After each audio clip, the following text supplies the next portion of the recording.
Neil, here's my take on the Rays. Every single year, I bet on them to win the AL East because you always get a great number. And this is a Rays team that is constantly undervalued. Obviously, that bet did not come home last year. But do you think this is a Rays team that once again is kind of creeping up in the shadows?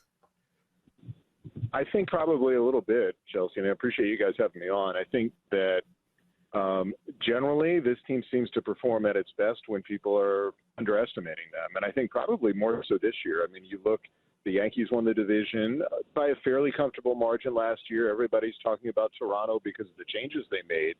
But the Rays and still made the playoffs for a fourth year and kept that core largely in, probably more so than previous years. So, I think this is going to be a postseason team. I still think this is the best division in the sport, and probably one of the best divisions in any sport, so it's going to be extremely competitive. But I expect this to be, as long as it's healthy, it's easy to compete for a division. Neil, how do you expect this pitching staff to perform? McClanahan was great last year. Now Glasnow is coming back fully healthy. They picked up Eflin. Like, this pitching staff's looking really, really good for Tampa. What are your expectations? The Rays are always going to be built on pitching and defense. And I think that this group, even though I think the offense is going to be much better than last year, I think that the pitching and defensive side is going to be no different. And it begins with your rotation. And, even though I think they do have a little more depth to other things. Like Jeffrey Springs is a guy who had a great year behind McClanahan and Drew Rasmussen, and probably a little bit largely under the shadows a little bit. But the Rays signed him to an extension because they really believe he's going to pitch like a frontline guy. And I think with him and the addition of Zach Eflin and, Tyler Glasnow actually will be down for a little bit because of an oblique issue he suffered early in camp. But with guys like Yanni Chirinos and Luis Patino, who they got in the Blake Snell deal a couple of years ago, I think there's the depth to weather that, where last year, when they had a couple of injuries to the rotation, I think it was a lot harder and they really had to grind through. I think they're going to put themselves in a better spot this year. All right, so we were just talking about the WBC, and man, Randy Arozarena is so much fun to watch, and a lightning rod for Team Mexico. And I was thinking to myself, do you think this is an advantage for position players who play in the WBC, who get these at-bats that have so much pressure packed into the moment? Do you think this is a great springboard for guys like Randy Arozarena? I hope so. I think so. I think it may be like he seems to always, get up for the moment, right? I mean, you remember his October in the 2020 World Series, and, it's playoff Randy, and here we had, WBC Randy. I do think it's hard to play at that intensity level for 162 games of a regular season. It's not conceivable, but the Rays had 12 players in their organization play in the WBC, and one in particular was Francisco Mejia, one of our catchers who was with Team Dominican Republic, and he came back and said, I'm not going to be nervous anymore because I've never had to deal with anything quite like that. And most of the players, actually to a man, nobody has told me that it's been less than a playoff game. They thought it was more than a playoff game. And a lot of these guys have played in World Series games before. So I think it will help them in big moments, whether it's in New York, whether it's in Boston, whether it's in Toronto, whether it's hopefully in the postseason this year. I think those moments will allow them to relax, and I think it can only help the group grow. As far as Randy, I think he wants to, believe it or not, improve on what he did a year ago, and I think he's certainly capable. I don't know that he can play at that intensity level for 6 months, but if he can even raise it up another notch, it just helps take this team to another level. Seems like the Rays always have a guy every year, much like Arozarena. I feel like it was Brandon Lowe a couple of years ago, who just kind of breaks onto the scene, and that's what the Rays organization is so good at. When you look at the farm system, or maybe a guy that's already on the opening day roster who isn't a big name to people now, but you think by the season's end could be a breakout player for the Rays this year? So I think there's probably a few. I think, even though we always talk about pitching with the Rays, I do think the position player depth and the young position players that I've seen in camp are a lot better than I've seen in recent years. Is there a player to the level of a Wander Franco or a Randy? I'm not sure. I think that Josh Lowe has a chance to break out. I think they were hoping for that last year when they traded Austin Meadows. But then I also think there are a couple of guys on the position player side, whether it's Curtis Mead, a young player from Australia, or Kyle Manzardo, who was the minor league player of the year in the system a season ago. Both those guys will start the year at AAA, and I think both have a chance to help.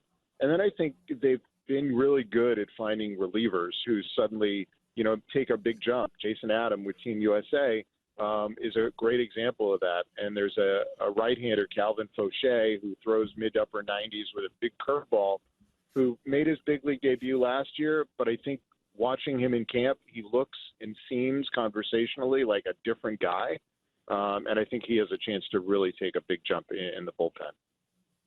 Yeah, I don't know where the Rays find these guys, but it feels like left-handed relievers that are like 6'6" grow on trees in the Rays organization. I know you have talked about the starting rotation a little bit, but let's talk about Shane McClanahan, because this is a guy with plus stuff, a strikeout machine. Sometimes he doesn't go deep in games, but somebody that certainly has a very high ceiling. What do you think we see from Shane McClanahan? Do you think he actually has a shot at winning the Cy Young?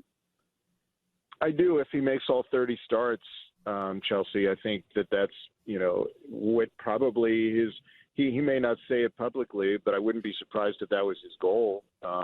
He's a really, really driven individual. And, he was asked about the changes that he made this offseason, and he was very disappointed in himself that he didn't make all 30 starts. He had a little bit of a shoulder issue at the end of the year and missed like 2 or 3.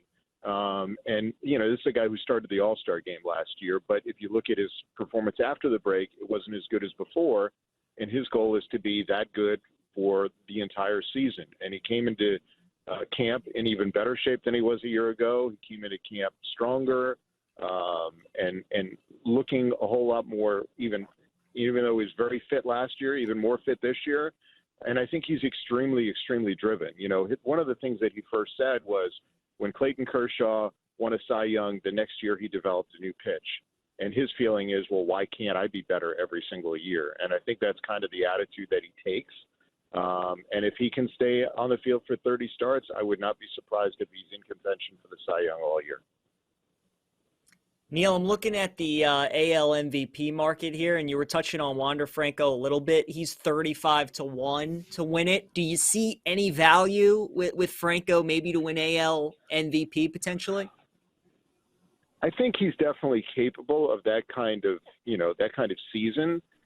He's from a comp standpoint, a lot of people look at him and Jose Ramirez and compare the two. And it took Jose Ramirez a couple of years with Cleveland before he really caught on and became that guy. And I don't know when everything will click for Wander. Watching his at-bats in the WBC for the DR, I thought his at-bats were really, really good and really, really mature. And I think that if you look at what happened to him last year, he had a hamstring injury early in the season. Before that, he was playing great. Then he broke his hamate bone in July, when it seemed like he was just starting to figure it out. And again, it comes down to health with him. He never really had to deal with injury. And chatting with our bench coach, who's also from the Dominican Republic, Rodney Linares, I think the feeling was that, Wander is still very, very young. He's in his early 20s. He's extremely proud. And he was almost, I wouldn't say embarrassed, but the season he had last year was not up to his standard, and probably not what up to the Rays were hoping or expecting of him. So I think that he came into camp, really, really determined to make sure that this is a better year, and he looked really good defensively. His at-bats have been extremely good, much better from the left side so far. So I'm hopeful he's going to have a really good year. Is it an MVP year? I don't know if he's ready to take that jump. If he does, obviously that means this team will be in division contention and World Series contention all year long. Okay, so let's talk about the ceiling for this Rays team. Right now, the projections from the sports books are the Rays are plus 325 to win the AL East. That is behind the Yankees and the Blue Jays. And their win total is set at 88.5, which isn't super low. What do you think the ceiling is for this Rays team? Well, I mean, last year they had they were among the 3 or 4 most injured teams in the sport, and they won 86 games. And we always talk on our broadcasts, are guys a year older or a year better? And I think in this case, there are a lot of guys who I anticipate are going to be a year older and a year better. If they're healthy, because remember, Wander Franco missed half of last year. Brandon Lau, who had 39 homers in 21, missed about half of last year with a stress reaction in his back.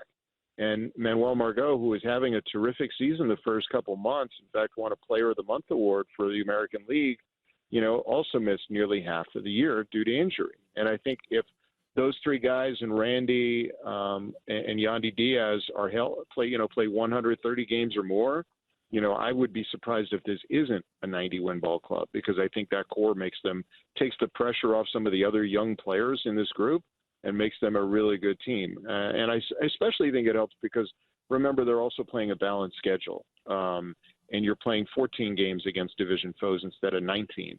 And not to knock the other teams around either the American League or the National League, but, I still contend that the grind of playing 76 games the last several years in your division, maybe you can say iron sharpens iron and it makes you better, but I also think it's really emotionally draining too. And I think, not having to play that many games in division, I think will help long term.